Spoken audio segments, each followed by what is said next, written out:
The Bears the opportunity to interview their head coach. Reaction to the latest drama with Mike McCarthy in Dallas coming up in moments. But we begin with the latest on Eagles quarterback Jalen Hurts, who has been in concussion protocol since December 22nd and is hoping to be cleared to play against the Packers on Sunday. New on SportsCenter, Eagles head coach Nick Sirianni addressed the status of his quarterback. Yeah, he'll be out there today. We'll get you the injury report after practice. We'll see how it goes, but we'll get you the injury report after practice today. This is why you practice. This is why you go through the process of practicing and all the things that you do at practice to get on the same page, to do everything there. We feel like we practice at a very high intensity level. Yeah, this is why you go out there and do those things. Reporter Sal Palantonio joined us live from Philly. So we just heard Nick Sirianni say that Hurts will practice. What more can you tell us about his health? Well, all smiles here in South Philadelphia at the NovaCare facility. Number one, the prodigal son is back at practice for the Philadelphia Eagles in time for a Super Wild Card Weekend matchup on Sunday against the Green Bay Packers. So what happens next? Take a look at this graphic we prepared to show phases 4 and 5 of the 5-step process of the concussion protocol set up by the NFL and the NFLPA.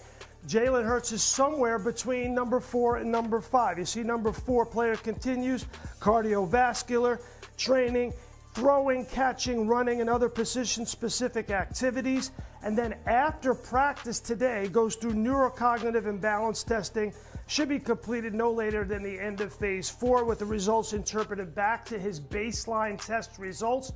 And then you have phase 5, full football activity and clearance to go back to full contact and a game. That will be the next step. Remember, we're only on Wednesday.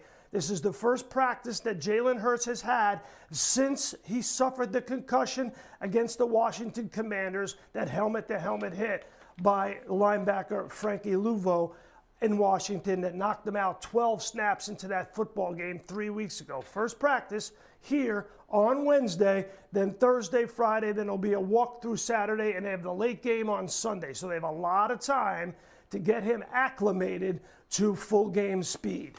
Yeah, thanks for that breakdown. It will be huge for them to have, as you call the prodigal son, back on the field for them on Sunday. Thanks, Sal Pal.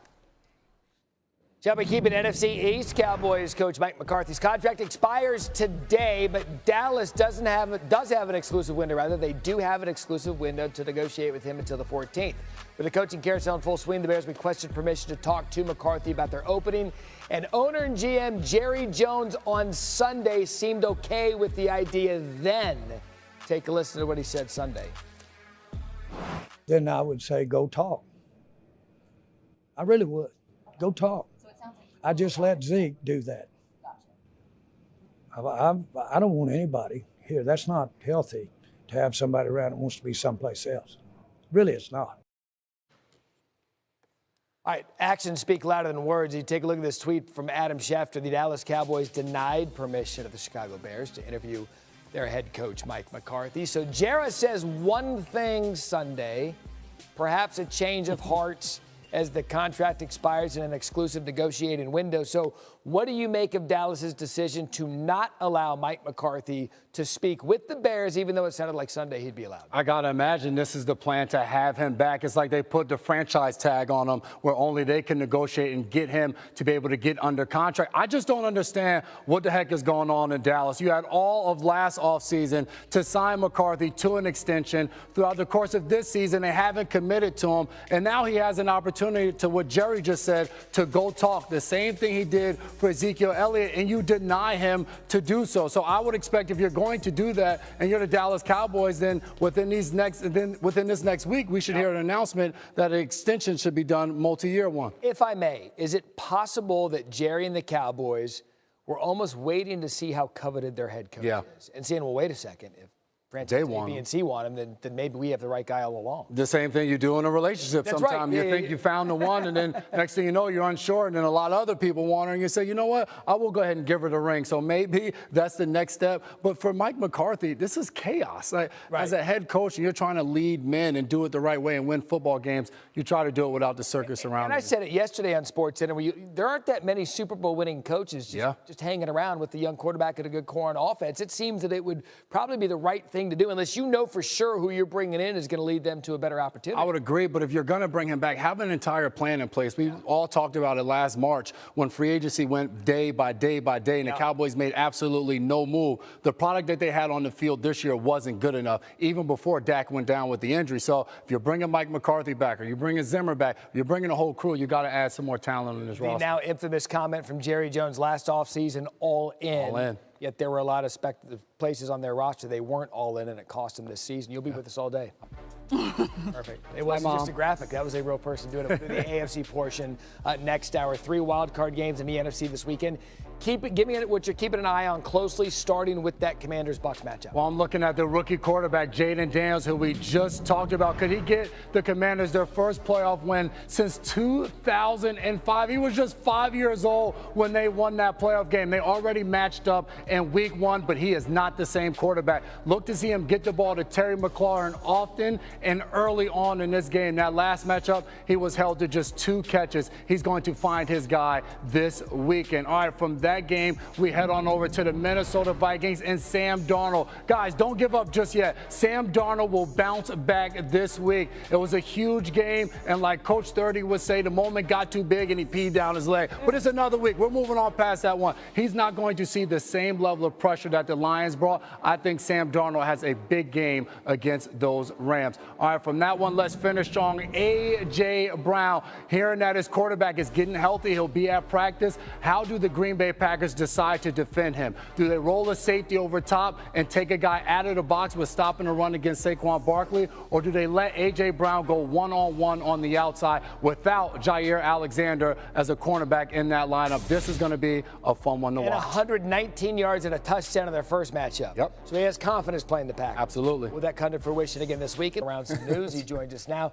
There are currently 6 head coach openings. Take us through some of the latest on some of these coaching candidates. Let's start with Mike Vrabel. Well, we can start with Mike Vrabel, and we can attach that to the New England Patriots. The Kraft family, including owner Robert Kraft, saying that they did want to move swiftly. When it came to this hire, they have already interviewed 2 candidates. So we're at Byron Leftwich and Pep Hamilton have both completed their interviews. Mike Vrabel, meanwhile, has gotten interest, quite frankly, all around the league, already interviewed with the Jets. The question becomes when the Patriots and Vrabel will get on the same page. There is interest from both parties there. That, I would say, would accelerate this process. Now, let's talk about some Lions coaches because we've got coordinators on both sides. Ben Johnson, the belle of the ball this offseason. It looks at least like the Chicago Bears will make the biggest pursuit of Johnson out of the gates. We're talking about a team that sees Caleb Williams as being a generational star and a coach in Ben Johnson who can get the most out of him. Of course, staying in the division comes with its appeal, but also Ben Johnson has proven he will not jump for just anything. Aaron Glenn, meanwhile, on the other side of the ball, defensive coordinator for the Lions, look toward the Saints to show the most interest here from the standpoint that they are very familiar with Glenn. He has served on the Saints staff in the past, so probably get a pretty hard look for the New Orleans Saints. Now, it is early for some of these coaches. They can begin the virtual process of interviewing, not necessarily in person just yet, but those are 3 candidates certainly that will be on the minds of many different teams across the league. Yeah, usually late January, early February, depending on when the playoff schedule runs out, is when a lot of these vacancies will be filled if they are involved in those. Let's pivot to the playoffs, wild card weekend. Injuries we're keeping an eye on. Let's start with Ravens wide receiver Zay Flowers. What's his status? Yeah, not very timely for Zay Flowers and a Ravens offense that could certainly use his star power at the wide receiver spot. It's not looking great, let's put it that way. Let's put it bluntly. It feels, at least at this point, like it's a bit of a long shot for him to be able to play in this wild card game. Obviously significant, put more weight on the shoulders of Lamar Jackson. Now, he is still day-to-day, so I'm not ruling him out here. I'm just saying that it doesn't necessarily feel like this is trending in the right direction. Now, we talked a lot about the Lions. Let's talk about him again. Terrion Arnold dealing with a foot injury. Now, x-rays were negative, according to Dan Campbell, the head coach. That being the good news. So it is a foot contusion day-to-day at this point. Of course, this is a depleted secondary and, quite frankly, a depleted defense already for the Lions that has dealt with so many injuries. They could certainly love to find a way to get Arnold on the field. Then again, they proved this last weekend that even when they are down, they are not out. That defense just continues to step up, no matter who is out of their lineup. Yeah, anytime they're banged up, you're like, well, there finally goes the final straw for the Lions defense. They make us look stupid every week. Yep. By the way, building a championship roster is not easy to do. And our top story is this.